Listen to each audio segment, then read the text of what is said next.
When we started Human Nature, we decided it was going to be based on three principles.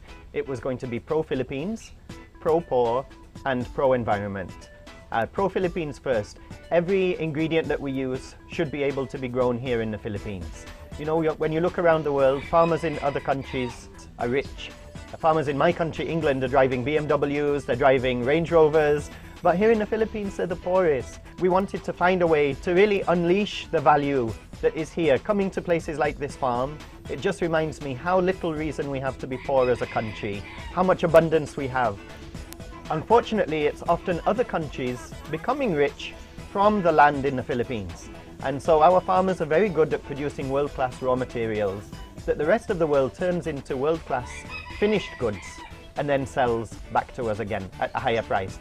Second, pro-poor, that we want to tie up with poor communities, and we will be the ones to help train them, to give them quality control, to really teach them how to grow and process those high-value crops. And thirdly, as pro-environment, we won't use anything that's harmful or destructive to the environment. Everything has to be biodegradable, everything has to be good for you. We actually started with products that we would use every day because I saw this as an industry that marketed necessities. Another product that we came up with that is actually unique to the Philippines is a bug repellent because dengue is such a big problem in the Philippines. We found that here in the Philippines, citronella, which is just, you know, a grass that is grown anywhere, has the same potent qualities to repel mosquitoes. So we developed local insect repellent that was based on virgin coconut oil and with citronella as the active ingredient, and that became easily one of our top selling products as well. What we do is the ingredients are grown in poor communities. Some of those ingredients can be processed in those communities. Like for example our citronella community, which is in Labo in Bicol. They started just with 7 hectares, they're now 47 hectares. And we provided the additional extracting equipment. We helped expand all of their processing areas. We improved their quality control.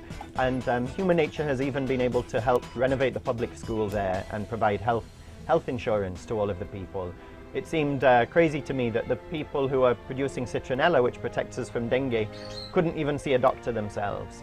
And so we were able to provide PhilHealth and other insurances to be able to give them health care. So that's one community. We also grow lemongrass in Negros. We're working now in Davao to be able to soon produce passion fruit oil and sunflower oil. And so these things can actually be grown in the communities and processed there into oils. They then come to large-scale, world-class manufacturing facilities around Manila to be turned into the finished product. Human Nature is profitable, it has to be profitable. We are what we call a social enterprise.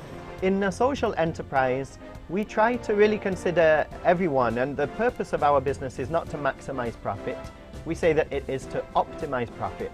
Just make enough profit so that the company will be able to grow, but put a lot of that back into Gawad Kalinga and other poor communities to help them really develop.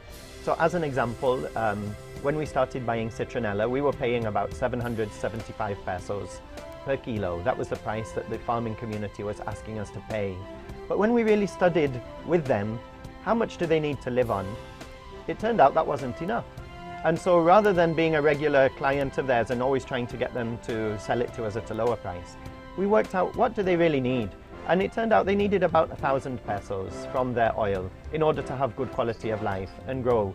So we now pay them about 1,100. So from 775, we pay them 1,100. So we pay more because our objective to help them develop is served by paying them more. So that's the only way they'll get out of poverty. And I really feel that a social enterprise, its objective is to love this country. And it's only when business starts to really love this country that we will see a radical change and really a coming out of poverty of millions of our people. The formula is just that we decided to really make our profit margins smaller, and that's unthinkable for a lot of business people because, you know, they really protect their profit margins. But we realized that that strategy is not only because we come from Gawad Kalinga, or is it an NGO engaging in business, but it makes a lot of business sense also because once you make it more accessible, then more people can can buy it. So it's really more of economies of scale. And this is really the only way that we see that our country can progress, because government alone cannot do it because they're so burdened with, so many problems. There's a lot of bureaucracy. But businesses are more nimble, they're more efficient, they have the resources, they have all the latest innovations in terms of technology. So why don't we put all of those resources, all of that knowledge into also addressing social issues like poverty being the main one here in the Philippines? One thing that we're very proud of is our research and development team. Our scientists, they're all Filipino scientists, a very young group, but many of them came from multinationals, and they were saying that in those companies, they were not really allowed to create their own products. The formulations were given to them by the global head office, and all that they had to do was make sure that it will work in the Philippines. But in human nature, they start from nothing. We give them a free hand. They can create their own ideas, they can come out with their own concepts, their own scents, and so what that does is it really encourages innovation. One good example recently is cocoa nectar. This is from the flower of the coconut. We're the first company in the world to use that in a shampoo. We did more than a year of testing, and we found that it's very, very beneficial to the scalp and to the hair. But it's only because we gave our Filipino scientists the freedom to do their own experimenting that they came up with that breakthrough. Each social enterprises have different needs, but the first thing I've noticed is that some of them didn't have any brand identity, so I helped them for their identity, like their logo, or how the flyers, how to present them, how to sell them. So I live in the family. There are 6. They have several families. All the titas, they're like my mothers. They're always chatting with me, giving me food. We are always sharing, and even with the kids.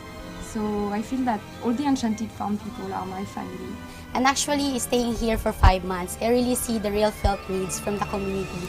And maybe that's one of the best reasons why I forgo my scholarship in Fulbright. It's really more, at the end of the day, it's because you can smile, and it's because you're giving them hope.